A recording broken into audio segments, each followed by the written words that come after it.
and you make a really good case that they come to a focus in the greatest capital on the surface of the planet right now, Washington, D.C. Right, and people should also be aware that, you know, I mean, I said earlier that U.S. presidents, Roosevelt, who was responsible for getting the Great Seal put on the dollar bill that anybody listening to this show could pull out and look at, his vice president, Henry Wallace, were very much, they were 32nd degree Freemasons, but they were very much involved in mysticism. And I should also say, not every 32nd degree Freemason is involved in some global conspiracy to bring about the incarnation of the Antichrist. You know, most of those guys view themselves as being part of a fraternity. They pool their resources. They do a lot of good charitable deeds. So this is not an attack on them. This is recognizing that among the founders of this country, there were some who were adepts of the occult order. They were true believers. And they had, now you said earlier that we are the restrainer. I guess a way that I look at this is that occult forces have a scheme. They have a plan. And it seems to be culminating toward the year 2012. Yes. In the end of the day, it's going to be Jesus who says what does or doesn't happen. And it could be the presence of the church in the world that restrains any of this from ever even coming to pass or in the near future. But I guess that's the way to look at it, is they have had a scheme for a long time. And it seems to, if 1776 on the Great Seal of the United States represents the beginning of the 13th Khatun, which according to the Mayan prophet it did, 13 steps forward ends in the year 2012, over which this all-seeing eye is hovering. Well, Henry Wallace, who was the vice president, he was an adept of Agni Yogi Society founder and Theosophist Nicholas Roerich. They all believed that this New Deal was also the launching of a new age, that they were setting in motion a mystical order that was going to culminate in the near future. And they actually wrote about it. Wallace wrote about it in his own biography, that this was a prophecy on the Great Seal of the United States, and that when the great architect of the universe returned and was made known, that the pyramid would be capped and the United States would take its rightful place as the leader of all of the world, as the leader of the nations of the world. I mean, they were very much believers that this mystical concept was going to be manifested, and apparently toward the year 2012. J.R., I know you've got something to say there, but at this point I want to interject that in this book you've got a kind of a diagram of the 13 steps of the pyramid that is on the back of the dollar bill, and analyzed in a way that I've never seen it analyzed before, and corresponding to that Mayan date, 2012, which, wow, what a concept. Well, and then just one other thing very quickly. To understand the true lost symbol that I'm sure Dan Brown did understand, for some reason decided not to describe, it actually incorporates much of government center. In other words, this belief system is also reflected in the dome and the way it is laid out in Washington, the way the lines are set together, and the obelisk known as the Washington Monument. The dome and the obelisk, that's an ancient alchemical blueprint. Yes. It was in Egypt. The dome represents the womb of Isis. The obelisk represents the missing male phallus of Osiris. And at the largest religious constructs ever built, like at Karnak, magic was performed for one purpose: to bring up this seed of Osiris through the obelisk, the Egyptian obelisk, to emit it into the dome where Pharaoh was, so that he could experience transmogrification and become Horus, the reincarnated Osiris. And during his lifetime, he represented the seed of Osiris on earth. At death, he experienced apotheosis, which you see in the U.S. Capitol Dome, Washington experiencing, and goes back down into the underworld. But these were constructs. The dome, the obelisk, they very much play a part. For what end? To actually cause this prophecy to reach a point in fulfillment.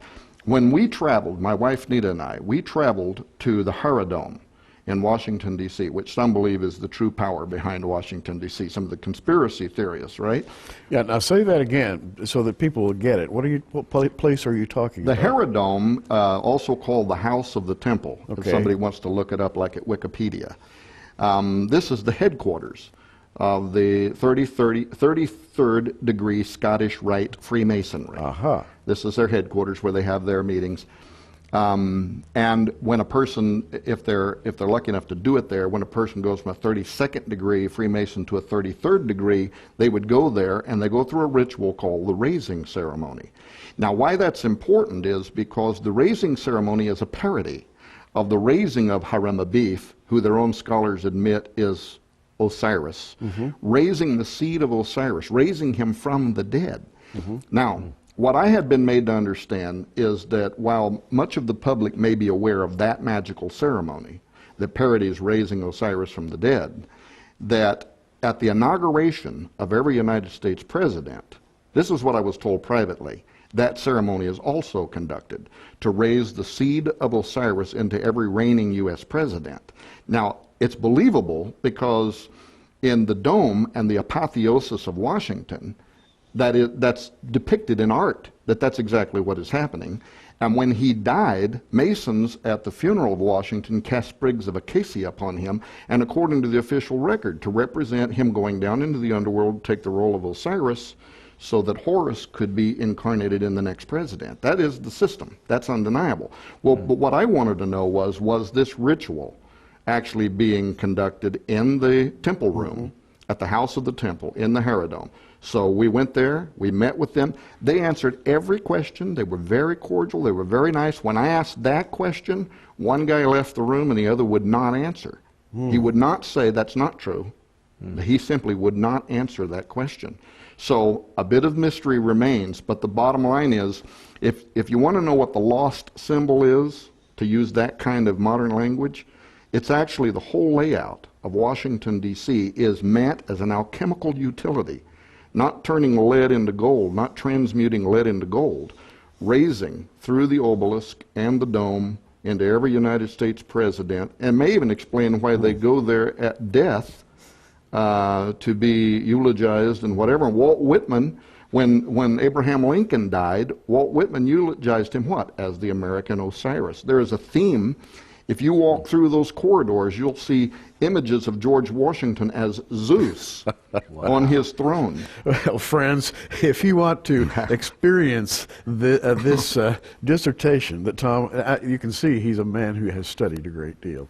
And if you want to take time and experience all these facts put together in a way that you can understand them, the book is Apollyon Rising 2012. Yeah.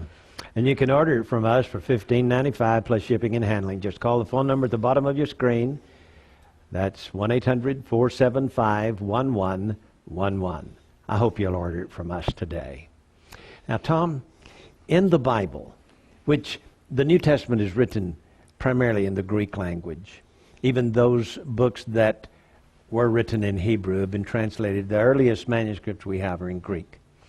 And when we get to the book of Revelation, we have the Greek culture as a part of the mythology of the Greek culture, as a part of the fulfillment of biblical prophecy. So we have, for example, in the letter to Pergamos, the seat of Satan at Pergamos, which is the throne of Zeus, or Jupiter, from Greek mythology, who was the father of Apollo. When we get over to chapter 9, we have this star falling from heaven and opening the bottomless pit, and then out comes all these demonic creatures which create problems for mankind for 5 months.